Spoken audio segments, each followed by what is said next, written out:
Hello, welcome back to yet another geek show where, hey Dalton, What?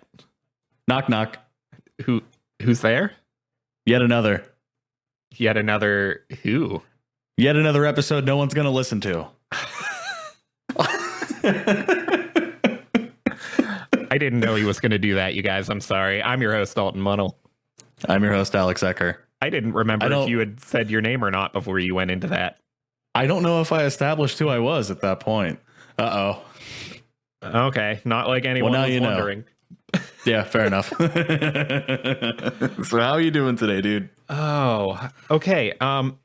So I sat down about 10 minutes before recording time, and I realized that somehow... You have two butts. Yes. And, Okay. you know, despite the habit we've talked about where, like, I'm the one that consumes a million pieces of media and then takes over the whole show with it, I didn't play a single video game or watch a single movie, or I watched a few episodes of TV but didn't finish anything to the point that I can talk about it. Really? So I had to sit here and like panic come up with things. So Panic let's complain about things instead. Well, I have things I want to talk about that I'm pretty damn happy with that I watched. All right. Let's not start with a rant. Go ahead. Be happy about something. Good.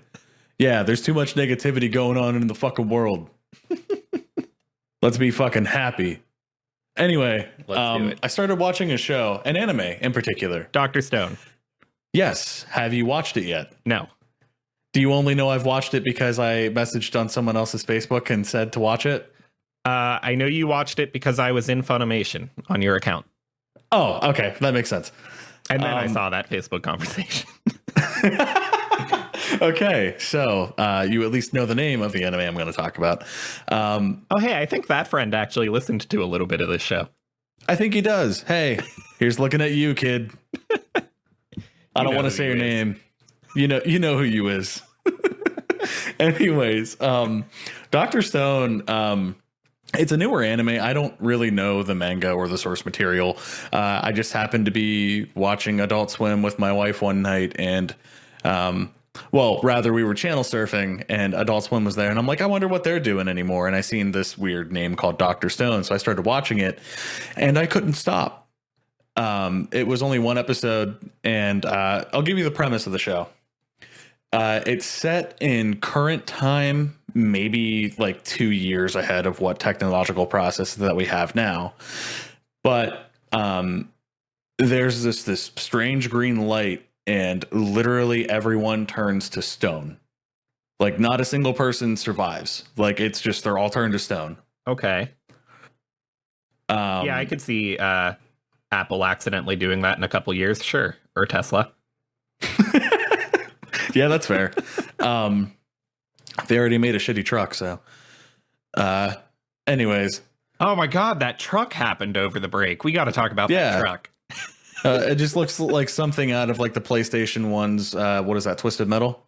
I'm sidetracking us right now. Anyways. I don't know if I love or hate this thing. Well, we'll get to that in just a second. Talking about this, but all right. Yeah. No, that's all I have to say about it, though. Okay. That I look at it and I love it and I hate it at the same time. It's the tackiest and coolest thing I've ever seen. The good news is I don't really care. What you have to say. I care about my own opinions, but I don't care about what you have to say. Mouse and keyboard. It's the coolest and the tackiest thing. Yeah, because you have. Hold on, side rant. You have 12 fucking buttons just where your thumb goes on your mouse. It is annoying. I cannot use your computer without closing the window I'm in or accidentally hitting record on an audio file or fucking, I don't know, making your computer take a poop. Like there's so many, you're like, oh, look at all these programmable shortcuts I got. Was it you that couldn't use my mouse without? No, because you have one that has this too. My previous mouse had a tilt wheel, and someone wasn't able to use my mouse without hitting the tilt wheel, which I had assigned to the volume. I think that might have been your brother, because I remember seeing that. It's weird because my mouse has the tilt wheel, but it at least it seems like it has the tilt wheel. Maybe it's just a loose scroll wheel, but it doesn't do anything. You have to map it, dude. Oh, well, there's my problem. It doesn't do anything by default. Anyways, now that we're completely derailed, this is why we don't have listeners. Sorry, Dr. Stone. Okay, so You meet three main characters. One of their names is Taiju. He's a dude. Then you meet I can never pronounce her name right. Izuria or whatever it is. She's another main character, and then you meet Senku, who's a scientist. Anyways, the first two I mentioned. Alex, the you dude know has that thing where you're introduced to a room full of people, and then the person that knows everyone goes, "Oh, hey, Alex, this is Frank and Joe and Brittany and Tom," and they just introduce you to like 8 people, and those names are gone by the time you get to the next person. I thought you were trying to make a joke about how when I used to get drunk all the time, I sounded like William Shatner, because your phrasing on that was funny. Because I know I over-explain. I'm just saying that's so much worse when it's a group of people whose names don't originate in a language that you speak. Oh, yeah, fair enough. Anyways, so I think you just gave me a series of names that were vaguely Japanese. Yeah, that's fair. Cool. But anyways, the two are in love. They get turned to stone right as the dude's about to confess his love to the girl. Oh. And he's like, it's this giant monologue in the first episode where he's talking about he's going to get through this. They're both going to get through this, and he's going to be able to tell her. Mm-hmm. And then like the world just keeps like falling apart as this happens. Like airplanes are crashing because everyone's turned to stone. Buildings are falling apart and eroding and just destroying everything. By the time he wakes up, it is 3,700 years in the future. Or rather, by the time he's able to break free from the stone. Oh. Yeah. Okay. And then he finds his best friend, who was Senku, had woken up 6 months earlier and is trying to rebuild civilization. Like from complete scratch. Like they have no original resources. Like there's no more dams. There's no more any trace of human life left in the world because it all eroded and destroyed away. This reminds me I need to continue watching Gargoyles. Okay. But the one thing I really like about this show, I was kind of a science nerd in high school. All the stuff that they talk about in the show, at least to what like I've seen, has been faithful to real life science. Mm-hmm. Like making certain things, he'll be like, you need to do this, and this will make this. Mm-hmm. And I'm like, oh shit, he's right. Like, and it's not always like simple shit. Like I actually Googled some of the stuff that they were trying to make. Mm-hmm. And he's naming all this stuff. And like, of course, it can only be as faithful as Google is to us. But like, it's all accurate. Mm-hmm. Like they taught you how to make gunpowder in the show. And midway through the explanation, do you know of the gunpowder, if they have like a consultant on board that's in charge of that kind of stuff? I've got no clue. I haven't done much like outside research of the show yet. Mm-hmm. But like even at the end of the credits and stuff, it'll be like all the recipes and names of this stuff is real. Mm-hmm. So just be careful with whatever you do with that knowledge, kind of thing. It's actually really cool. Okay. And it's surprisingly educational for like the useless. It's one of those things where like you'll have all this useless knowledge in your head. Mm-hmm. And then like, I don't know, where like someone will say like a random fact and then like you kind of go on with it. Mm-hmm. That's what this show reminds me of. And I love it. And it's like mostly positive all the time. And I'm waiting for that other shoe to drop where shit gets real in the show. Because I'm maybe a season in. Okay. But I love it so far. And I highly, highly recommend it to you and everyone else who may listen to this, hopefully before we all turn to stone. I'm intrigued. I'm definitely going to look into this because I've recently, I don't know if you've noticed because I use your Funimation, but I've recently tried a handful of animes and I can't get more than 2 episodes into any of them recently. Even if I look at like the most popular or whatever they call it, I just can't find anything that's up my alley, and I'm starting to question if I even like anime anymore. So I'll have to give that a shot. I think we kind of fell into the shonen style of anime where it's a boy hero who has to fight the newest big and bad enemy, and then an even bigger and badder enemy comes in, and they have to get stronger. You know what I mean? And I think we have a lot of Cartoon Network to blame for that with like the old Toonami. Do you remember that? Oh yeah, yeah. I think that's part of it. Where like, yeah, fighting shows are exciting and stuff, but like this is something completely different than what I'm used to. Like My Hero is a shonen anime. Yeah. There's a formula to these. Like it's so obvious. I just spouted it off a minute ago, but jokingly. There's enough formula to even My Hero that I put off watching it for the longest time because no one could say anything about it that made it sound appealing to me. Yeah. Which I need to catch up on this season currently. I've heard that it gets real. I don't know about you if you've caught up on it or not. There's a couple of animes that I want to go back and watch. First Metal Alchemist is one of those ones that's not necessarily, I don't know if I want to call it a shonen anime, but rather like it's a big story. Because it's not like a new big and bad enemy keeps happening. They just have an objective. I've been meaning to watch it. Let's spotlight that one. Yeah, it's a fantastic one. Yeah. All right, moving on then. Yeah, go ahead. Okay. Now something negative. Go on with your rant. The Goop Lab. The fuck? The Goop Lab. That sounds like when you turn 13 and understand what masturbation is. Okay, so this show, this is a Netflix original. I think it will be out by the time I post this episode. Okay. This is a show regarding... First of all, if I just said the word Goop to you as a brand, are you familiar? No, I immediately think the word ew. Okay. This is a company owned and ran by Gwyneth Paltrow, who... Slow down. What? Yeah. And it's her selling a bunch of alternative medicine nonsense. Just dumb shit. Just a candle that smells like female genitalia. Oh God. Yeah, I've seen that. Something like a egg made of, I want to say it's jade, a jade egg that women are to insert into their Goop Lab. This is the company we're dealing with. Anyway, point being, this company is garbage and Gwyneth Paltrow is garbage, and she makes me feel just the slightest bit of guilt over watching Iron Man movies because she's a trash person.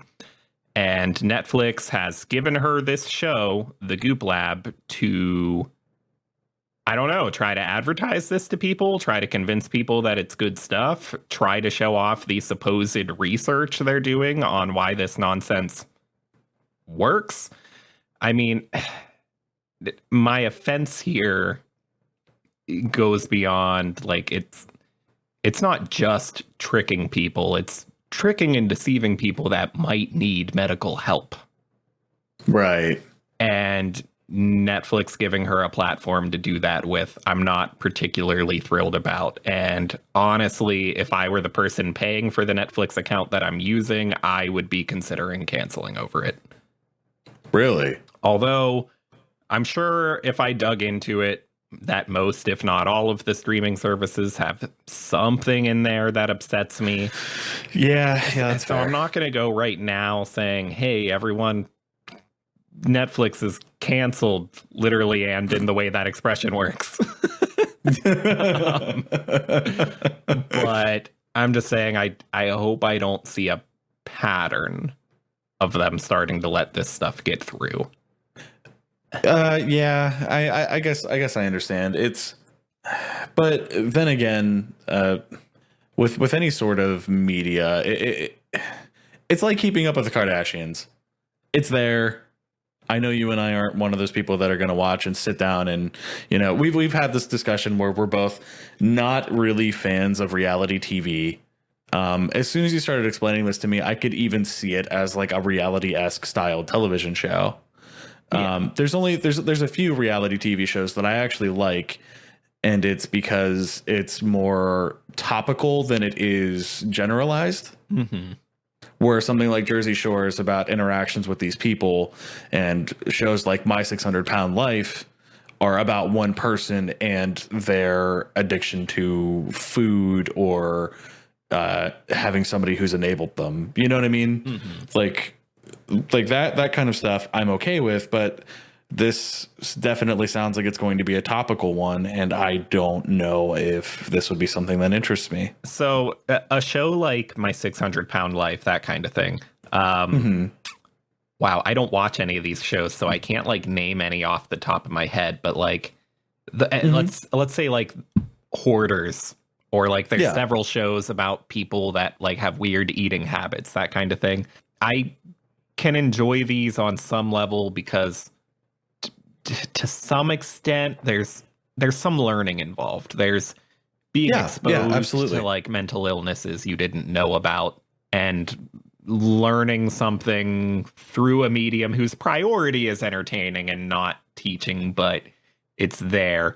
Although there is some merit to saying that like all these several shows just about really overweight people, there's some merit to saying that those are just exploitive.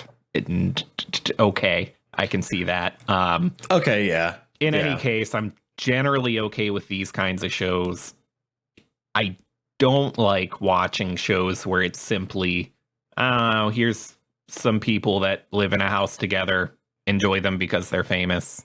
Yeah, or super fit and unrealistic to general society. Just enjoy cameras navigating their mansions, I guess. Like, I don't know. Enjoy overacting. I don't get from it. Not actors. But this is a further gross thing because there's inherently a message to this show. And that message is believe in and buy our shitty alternative medicine products instead of, or in addition to, seeking real help. I mean, at best, someone might be seeking real help and then wasting their money on this junk on the side. At worst, people buy this and they're satisfied and they don't go seek real help for whatever issue she says she has the treatment for. Right. See, like I'm into this is something you and I actually haven't ever talked about, where like I'm into alternative cleaning methods. Like instead of using bleach, I'll use things like vinegar and lemon because, for one, I hate the smell of bleach, and two, it's just way harsh for no good reason. Give me a show on this stuff. I'll watch that. That's real. Exactly. Yeah, there's science behind it that can be made sensible. You know. Finding safer chemicals to clean your house with is real. Yeah, exactly. And honestly, a lot cheaper and a little more practical. Yeah. Putting jade eggs in your genital region is not a treatment or cure for anything. That's not real. So, let's say hypothetically, let's say this was a different company. Let's say Netflix gave a show to, we've already said Tesla. Okay. Okay. Let's say there's like a reality doc just following around. Maybe it's Elon himself. Maybe it's the rest of the people that work under him. To some extent, you could be annoyed that this is Netflix producing a big giant commercial and expecting you to enjoy that commercial. But at least that commercial isn't hypothetically out to exploit you. I mean, it's there to make a company look good and to make you want to buy their products or invest in them. But it's not there to make claims about what you should do with your body. It's not a magical cure-all. It's more about the theories of what we could have in the future. Yeah, it would be, here's what we're working on now. Isn't that exciting? You should buy our cars and feel good about funding the future by funneling money into this kind of thing. But it's not a show giving you harmful medical advice. Right. I don't know. It feels to me that like maybe the internet culture has gotten a little too out of hand with something like this. I mean, granted, if this show actually gives me science and proves it, I will 100% eat my words in this entire rant. You know what I mean? Like if someone says, hey, this shit actually makes sense, watch it. I will gladly watch it and be completely fine with being wrong right now. But like internet culture, remember like the giant prank that someone pulled on the internet where it was like, if you cut your phone line and run it through your toilet, you'd have free internet. And they had this huge like bullshit explanation about it. I didn't see this particular one, but this actually made idea news. I've seen. Yeah. Like things like microwave your iPhone for 5 seconds to get all the water out of it. Yeah. Right. Yeah. I think that sort of culture has gotten... I think that was to charge it. Supercharge your phone by microwaving it for 5 seconds. Yeah. It's I don't want to say it's ignorance that leads to this sort of thinking. I think it's someone being a smartass and going, hey, watch this. I bet you'll believe it. You know what I mean? And that's the truth. And so in this case, there can very well be people who are smart enough to realize that a lot of, if not most of what they're seeing on the internet is fake. But of these people, there's, I'd imagine, still a large portion of them that are gullible enough that, oh, if it's on TV, it's a little more trustworthy, isn't it? Right. It being Netflix and not your crazy aunt on Facebook adds a little more credibility to it that this company shouldn't be getting. Well, I mean, just look at it this way. Historically, going back, what was it? The big thing was bacon is the most healthiest part of your breakfast. When all that was somebody had money and said, hey, figure out a way to sell my product. And they went to doctors, and doctors were like, all right, yeah, I'll take a paycheck to lie. And it fooled me psychologically. I can't, get myself to, like, unless it's on a burger. But yeah, I've never had a dinner plate with just bacon sitting on the side. So exactly. Even knowing that backstory. The same thing here. Like, I'm a person that doesn't use mouthwash. Because think about it this way. 4 out of 5 dentists will recommend that this is good and healthy for you. How much are they being paid to do that? I sound like a conspiracy theorist right now, but this is just how I look at it. Like, not to mention, if it says it kills 99.9% bacteria, how much of that bacteria is actually good bacteria? Right. There's that kind of thing too, where it can sound like a good thing, and it's not when you dig a little deeper. It's exactly, it's how you process it and what your perception of it is already. I had another good one. Like, for example, Sega and Nintendo. Nintendo could spout a million things about how much better the Super Nintendo was than the Sega Genesis. But Sega Genesis kept blasting exactly that, blast processing. They kept going, yeah, but we got blast processing. We've got blast processing. And that wasn't even a real thing. That never existed. But because they could use that term and it sounded fucking fancy on a commercial, people bought it. Do you know what I mean? Yeah. Okay. It's exploiting ignorance. Sorry, I went on a rant more than you. If you see me looking distracted right now, it's because I was trying to go to Goop's website and look up just what they're selling right now so that I could give you examples. And I found out that there's actually a lot more to this business than I realized, because up front, I can't actually find the stuff I'm talking about because I didn't realize that it's also like a clothing line, and that's actually most of what's here. So this weird stuff, not that it makes it any better, but this weird, crazy stuff is kind of buried deep and harder to find. And then it's also like some kind of journalism thing. There's just like shitty articles all over the place. So yeah, I'm actually having a hard time finding the really weird stuff. So yeah, I don't know if that makes it better or worse. I feel like that might be making the place look more credible too, that when you jump on here, like, it's not all the crazy insane. Yeah, there's nothing suspicious right away. I feel like if you went to this and there were like 10 crazy things on the homepage, you might figure out that at least 2 of them are insane and be like, well, I don't trust the rest of this, and leave. But instead, this looks how I imagine like the JCPenney's homepage looks. So, Dalton, let me ask, is there a trailer out for this show? There should be. Okay, because I was hoping that you would have more about it than I do, because I almost feel like it's either going to be about a business or it could try the advertising route of sex sells, because apparently the woman's anatomy is just a big sex thing to everyone. Can you see that too? So I have Rotten Tomatoes open right now, and it's funny that you said that, because the poster that's being used on Rotten Tomatoes is actually it's Gwyneth Paltrow, but she's inside an artistic rendition of, let's say, female genitalia. So they're going to go the sex sells route. That's certainly at least some amount of it. You know, this is going to sound and really using that to rude. sell you bullshit.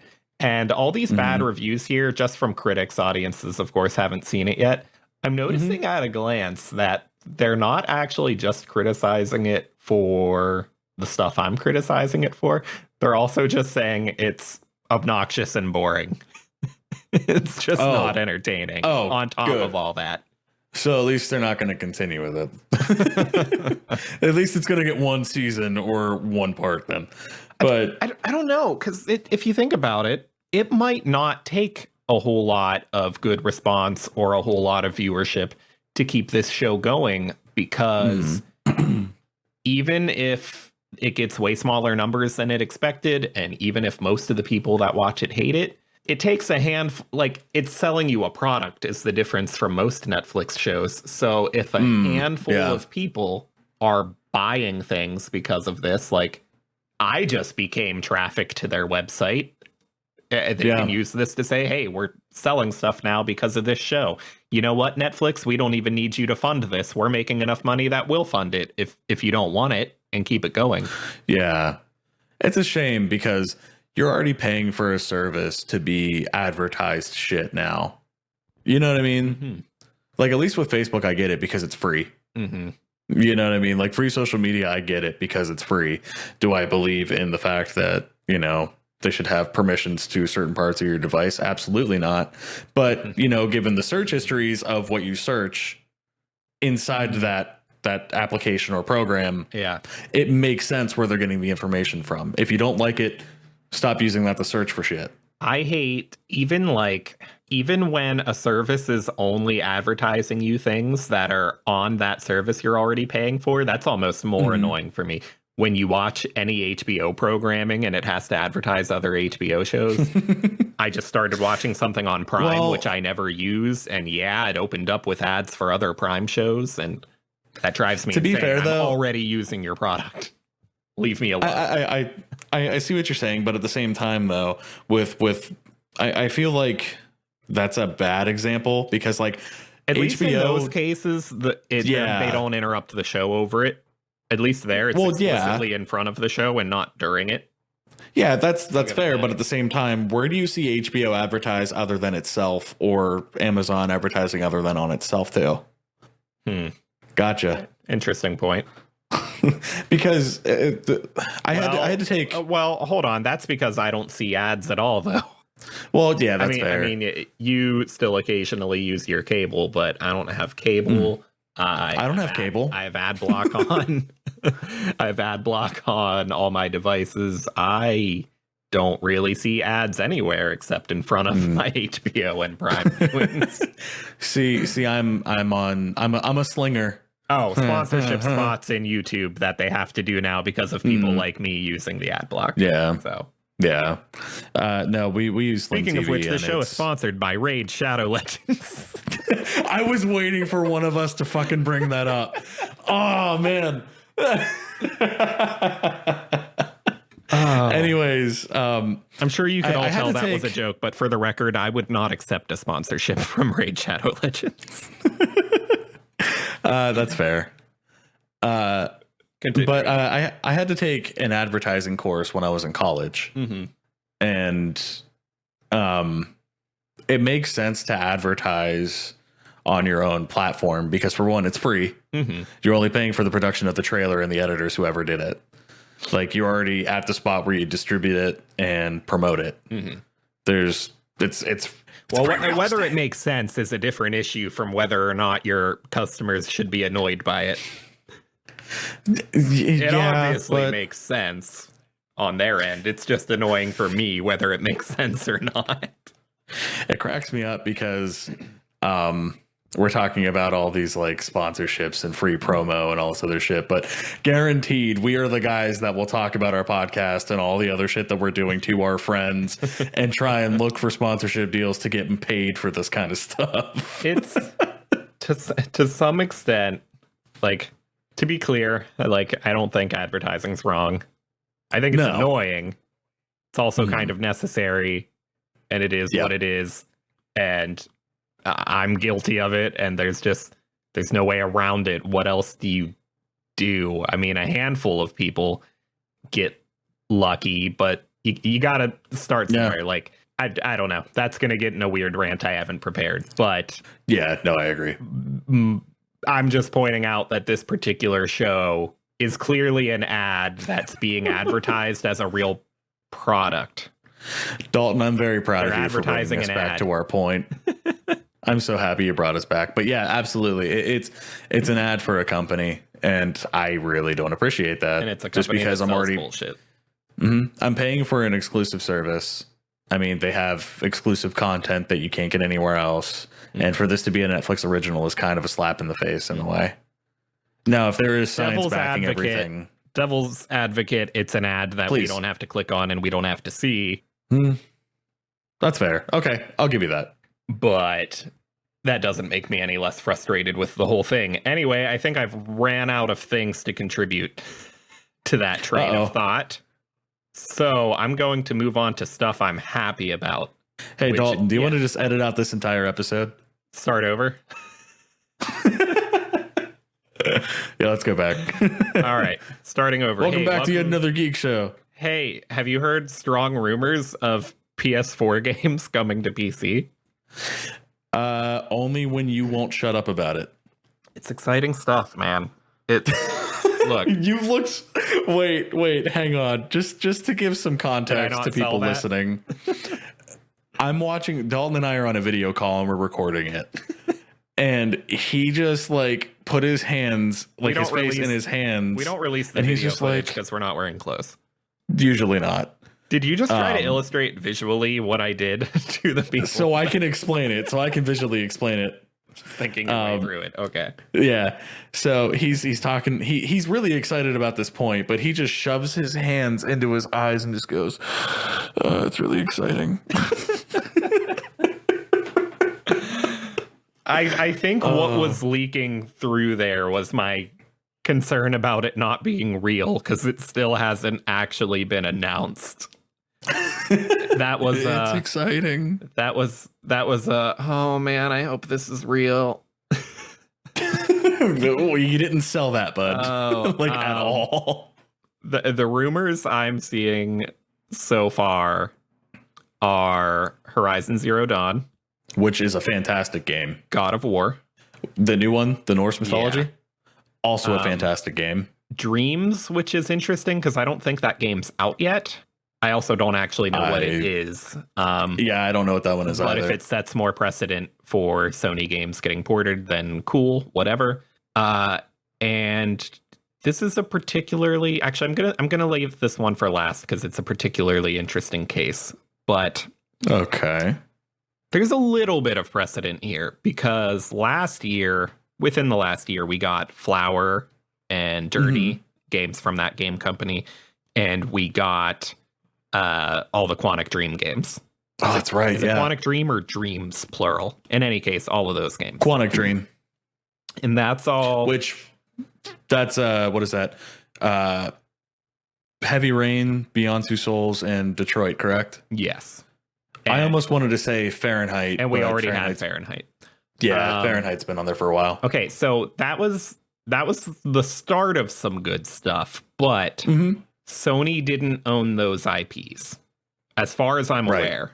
I could be mistaken, but I don't think this is just two bros chatting. This isn't a news show, so I'm not verifying that claim. But I don't think Sony owned any of that IP. But also, you are verifying that claim because what we say is fact. Right. And naked fact, because we are naked while we say it. So, Jesus. Anyway, and now we have, this is official, but Death Stranding is definitely coming to PC. Okay. Final Fantasy VII Remake, we don't know that it's coming to PC, but we do know that it's not just Sony. Sony, that's a little different because Sony doesn't own that game or the studio. They're not the publisher, but they clearly handed over money for some kind of timed exclusivity. That they and Microsoft have done quite a bit of that lately. But like Death Stranding, that's their studio. They own that. Right. And that's definitely getting ported, not rumor. So I don't know if that's actually like a sign of where they're interested in going, or if that's just the deal Kojima managed to talk his way into at the start of all this.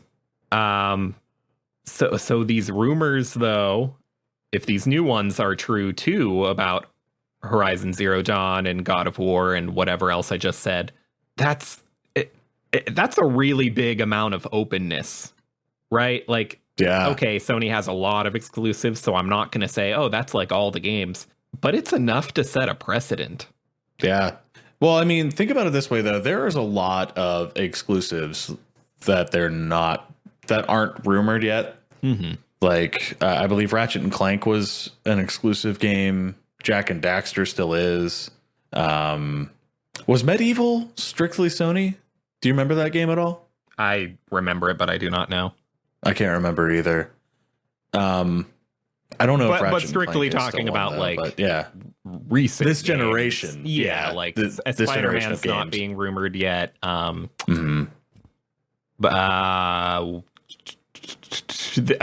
I'm gonna have to edit out this brain freeze. What the hell is that game called?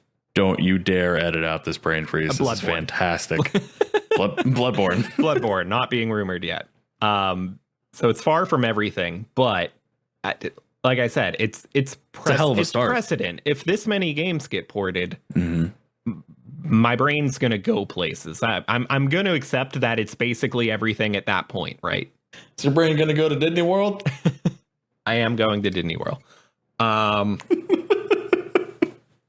Jesus. But so I did have the thought here. Okay, first let's talk about why would they start being willing to do this? Microsoft is, of course, doing this now. They don't make any Xbox exclusives anymore. Everything they make is for Xbox and PC. That's a little different. Video game monogamy is killing the industry. So it's a little different for them because they're Microsoft. They do own the platform that you're on as a PC gamer already. It gives them a pretty good head start there. What I think Sony gets out of this is that maybe they're not really competing with PC. Maybe they realize that the consoles are pitted against each other, but they're not really pitted against PC. Consider this. Yeah. Selling a console doesn't make Breath of the Wild. You don't. Okay. Breath of the Wild. I'm trying to throw you off track. Okay. That was the only reason I bought my Switch. Selling when I first the got console doesn't make you money. Selling the exclusives doesn't actually make you money. Those are incredibly expensive games to develop. That's why they end up. No, different train of thought. I don't want to go down. I was going to imply there that putting more money into a game automatically made it better, which is not the case. But the point I'm getting at is those games are less profitable. What really makes them money is using those exclusives to draw you into buying the console. Neither the exclusive or the console has made them a meaningful amount of money yet. But then, once you have that console, you are giving Sony or Nintendo or Microsoft, they are then profiting from all the other games you buy on their platform that they didn't develop. Correct. It's job security. They need to give you something to buy it on their terms. They don't profit because you bought a PS4, and they don't profit because you bought God of War after that. They profit because you went, oh, well, I may as well buy my Call of Duties here and my Assassin's Creeds here and my indie games here. The money is in getting you invested in this ecosystem so that you buy all the other products that they don't make, but they get a cut of. Right. So if I've decided that between consoles and PC is my jam, that I want to give up the convenience of consoles for the customizability and higher performance potential of a PC, whatever reasons made my case, maybe I'm still swayed to buy a PS4 for the Final Fantasy VII Remake or Death Stranding or Spider-Man or whatever it may be. Or you're hoping that I buy it and you can borrow it. Right. But if I buy that console and I buy a handful of exclusives, I didn't make them money. Not money that they care about. If I still go and buy 95% of my games on Steam, I didn't do them any good by buying their console. Yeah, okay. I see where you're going, yeah. That being the case, I guess my point is exclusives, you know, and maybe there's numbers here that Sony can see that aren't backing me up, and maybe my speculation's all wrong, but I don't think exclusives on a console are motivating PC gamers to switch over in a way that's really profitable to them. Yeah. Like, I still bought my Switch because of some exclusives, and I bought those exclusives, but how much of the rest of my library is there if I'm not primarily a console gamer? And some exclusives isn't going to change my mind to being primarily a console gamer. So at this point, if your exclusives aren't convincing PC gamers to buy your console, buy your exclusives, and then buy other games on your platform, why not just publish these games on PC so that they can make some money off of me instead of none money off of me?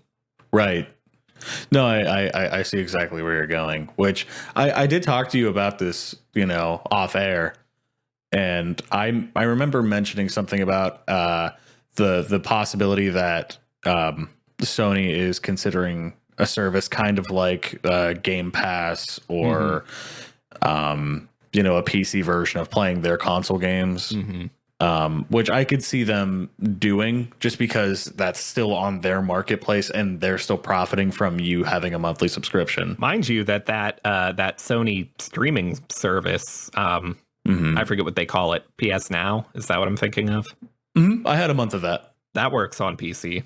Right, and I didn't know that, and it made me a little upset because harkening back to the last episode when I talked about buying a house, I packed my PS4 way too fucking early, but still had my computer, and I didn't know that I could use it on my computer. So I had to beat the God of War, the Norse God of War, really fast. Now, the first rumor I saw come up was specifically Horizon Zero Dawn. Specifically, it was clarified that this would be going to Steam. They were clarifying that to calm any worries that it would be an Epic exclusive. Yeah. But if all of these rumors are coming out to be true, then yeah, why wouldn't Sony open at least their own launch, or if not a Game Pass-like service? Right, exactly. And honestly, for as cheap as Game Pass is, I would buy the shit out of the Sony one too. Even if they didn't get any third-party stuff on there, because I'm sure that would be more difficult for them than it is for Microsoft. Even if it was just their first-party stuff, then just charge less than Microsoft does. I'll still pay, you know, at least some amount for that, as opposed to the zero I pay them now. Yeah, I'd pay money to be able to play Ratchet and Clank and Jak and Daxter on my computer. Even though, funny enough, I just recently bought the entire anthology of the games minus the Daxter PSP game. Now, I mentioned there was one more game rumored that I wasn't going to get to yet.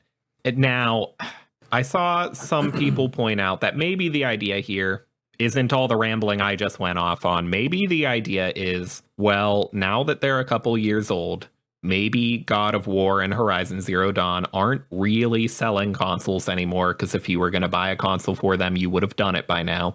Yeah, that's true. Maybe the idea is PC gamers get exposed to it. They see what they've been missing on this first-party content. They love the games. They want the sequels. The sequels are PS5 exclusives. It's dirty, but I could see it happening. So that could be the idea too. So they're going to turn into like meth dealers. The first taste is free to get you hooked. But Last of Us 2. Wow, several brain farts today. The Last of Us 2, which I just realized mid-sentence is not a PS5 game, but is a PS4 game. I'm pretty certain. I'm sure it won't be. But much like Final Fantasy VII was supposed to be a PS3 remake.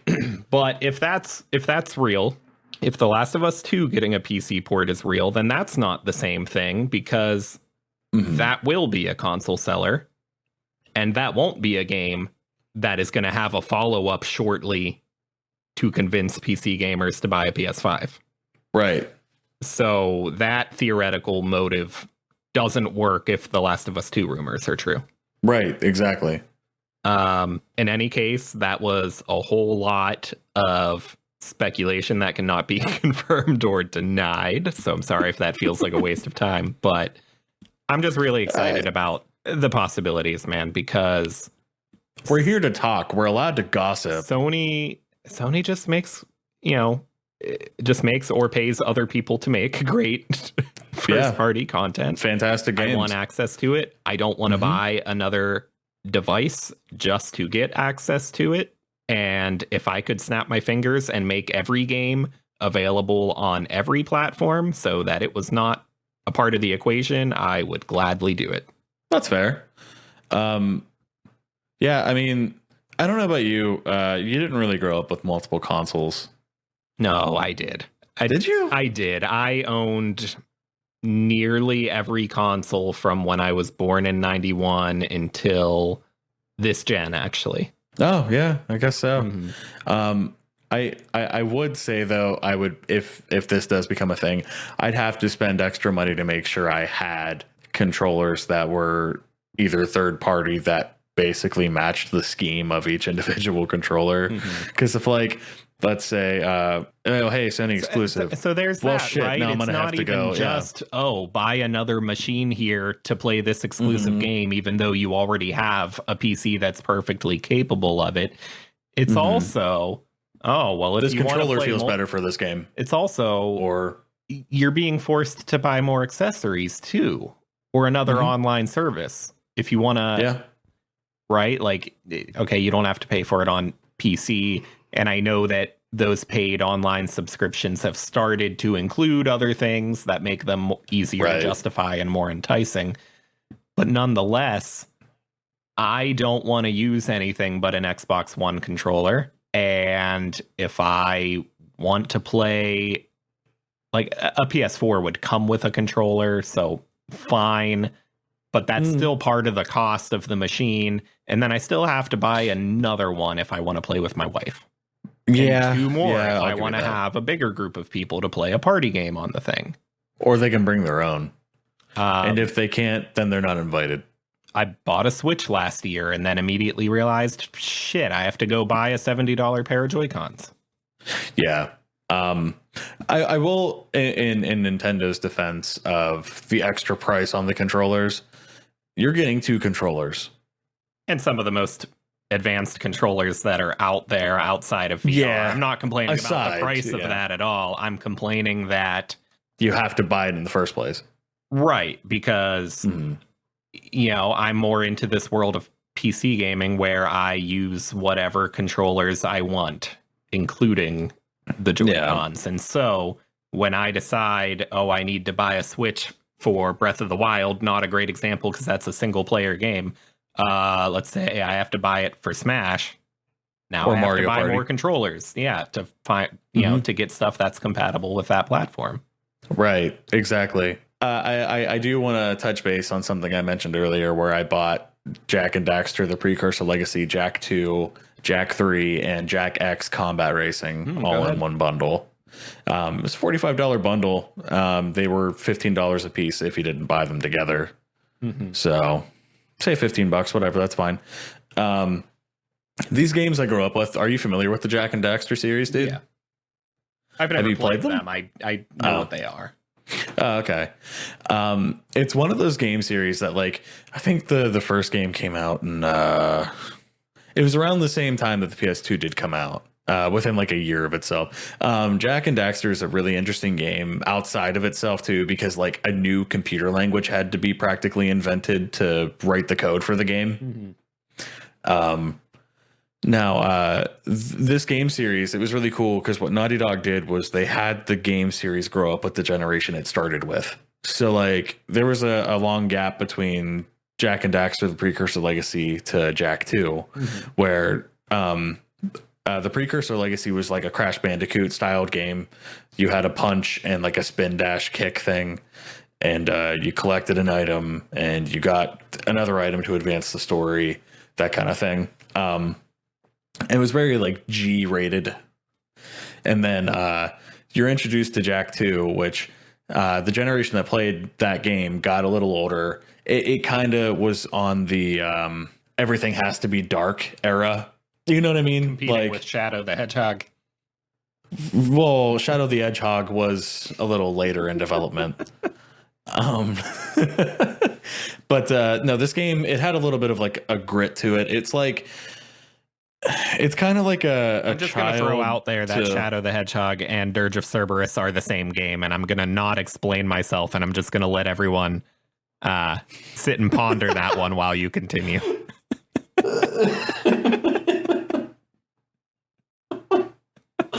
Oh no.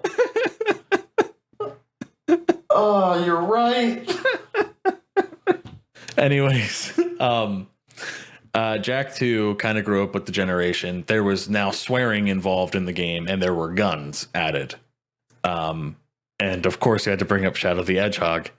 Oh, hey guys, this is also the same game. Don't you fucking dare. Absolutely not. Don't ruin this game for me. I will find ways to ruin things you love. Like this podcast. Hey guys, want to hear a racist joke? What's your favorite racist joke? Roseanne. Oh, did we do that one already? Yes, you did. Oh, inside jokes. I forgot that was an actual discussion we had. Watch, what was it? Yet another Let's Plays. Super Mario Kart on the NES was when you made that joke. I mean, watch all of them. I mean, watch all of them, but if you're interested, that's where it came from. Anyways, so the game series grew up with the generation. Kind of, if Jak and Daxter was rated E, this was around like the E10 to T rating in the ESRB. The game, it was really good. Jak 2 was actually unreasonably hard though to play as a kid. Like it was just very punishing. Like, hey, destroy these 10 things throughout this stage. If you die, you have to restart the entire mission, even if you're at the last one. Like that kind of punishing. The checkpoint system was very flawed. Jak 3 made up for that era and earlier, though. Really, yeah. There were some games that I felt were a little bit better at it, because like I think it was still the era of let's draw things out to make the game have a longer playtime for you. I feel like we're still in that era.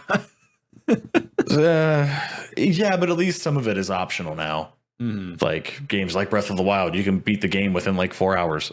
You know what I mean? Or sooner now.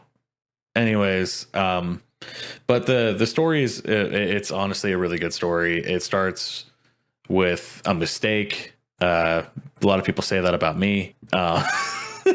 No, you have to correct the mistake that you and your best friend, good old Daxter, decided to do, and you never end up fixing that. Spoiler alert!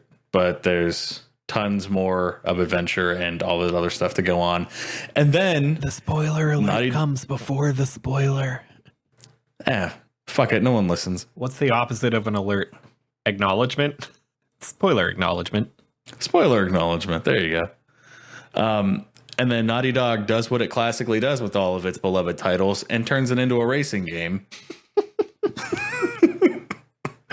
Which I think was a genuinely underrated racing game. It's actually challenging. Mm-hmm. It's got sort of a realistic view. It's still set in the world of Jak and Daxter, much like how Crash was set in the world of Crash. But it's a little more action packed, I would say. It's got like the Mario Kart-esque style of, fighting and racing, but like there's front weapons and rear weapons for like people trying to attack you. So like, let's say someone shoots a heat-seeking missile at you in your car, you can drop a mine to deflect the missile kind of thing. And it's honestly like, it took me like 3 hours to get readjusted, because I remember beating the shit out of that game as a kid, and now I'm like, what happened? Like I couldn't even like hit the acceleration button. Have you ever revisited the Twisted Metal franchise? I never played the Twisted Metal franchise.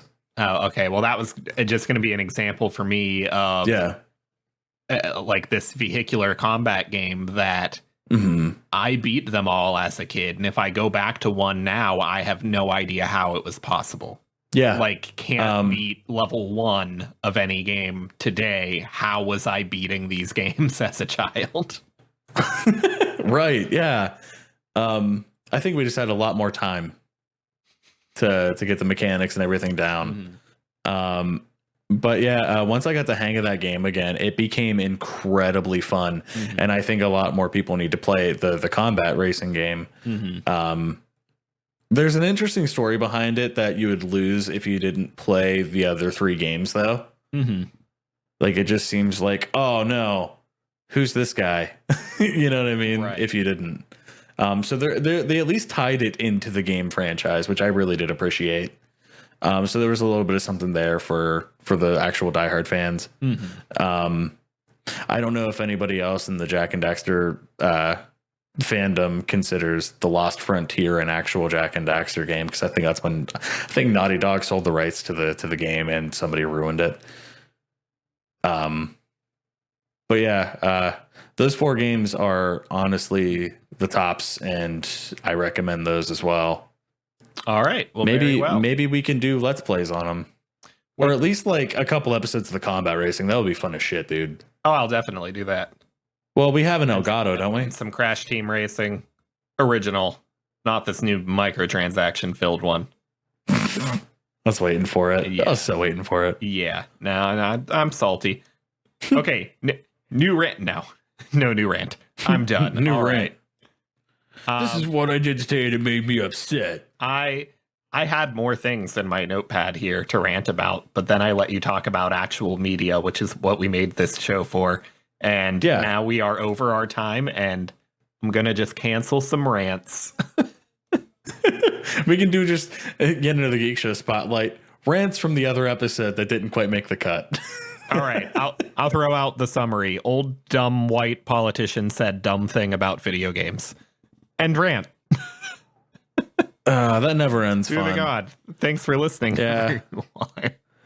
Dude, why'd you do that? And we'll see you on our Witcher spotlight. All right, let's go toss a coin.